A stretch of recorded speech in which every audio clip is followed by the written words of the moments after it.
महाराष्ट्र लोकसेवा आयोगाच्या वतीनं आज लिपिक पदासाठी घेण्यात आलेल्या टंकलेखन चाचणी परीक्षेत मोठा गोंधळ उडाला। मुंबईतल्या पवई परिसरात TCS आयॉन डिजिटल पार्कमध्ये घेण्यात आलेल्या परीक्षेदरम्यान परीक्षार्थींचा मोठा गोंधळ उडाला। पहिल्या बॅचची परीक्षा सुरू असताना सॉफ्टवेअरमध्ये तांत्रिक बिघाड झाला।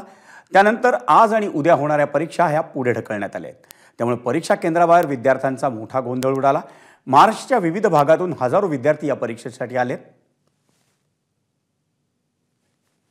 परत आमचा प्रतिनिधी प्रशांत बडेनं त्या विद्यार्थ्यांशी केलेली बातचीत।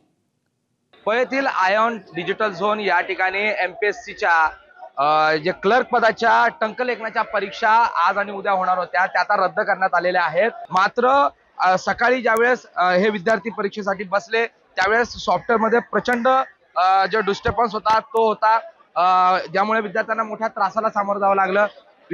परीक्षा लांबत गेली आणि त्यामुळे विद्यार्थ्यांनी प्रचंड मनस्तापाला सामोरं जावं लागलं आणि आता ही परीक्षा रद्द करण्यात आली असल्याची माहिती मिळते आहे। माझ्याबरोबर काही विद्यार्थी आहेत, महाराष्ट्राच्या विविध भागातून आलेले आहेत।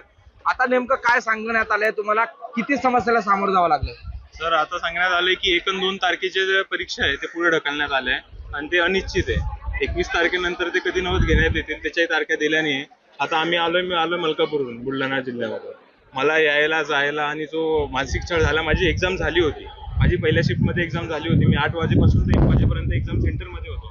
तसं पाहायला गेलं तर माझी एक्झाम पण झालेली, मी सबमिट पण केलेला, पण दुर्दैवाने सगळ्यांचंच, काही जणांचं झालेलं, काही जणांचं झालेलं नाही। म्हणजे 100 पैकी 60 जणांचं झालेलं, 30 जणांचा नाही झालेलं। मग त्यांनी सगळंच रद्द केलं। आता मला पण परत यायचंय। हे 2 दिवसाचे जे मुलं आहेत त्यांना पण परत द्यायची exam.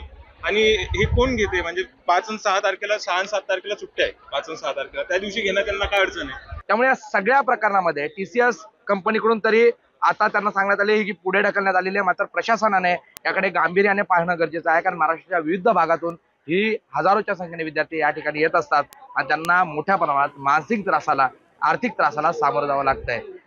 Camera person Irfan शेखसह Prashant बडे, ABP माझा, मुंबई। ABP माझा, उघडा डोळे बघा नीट।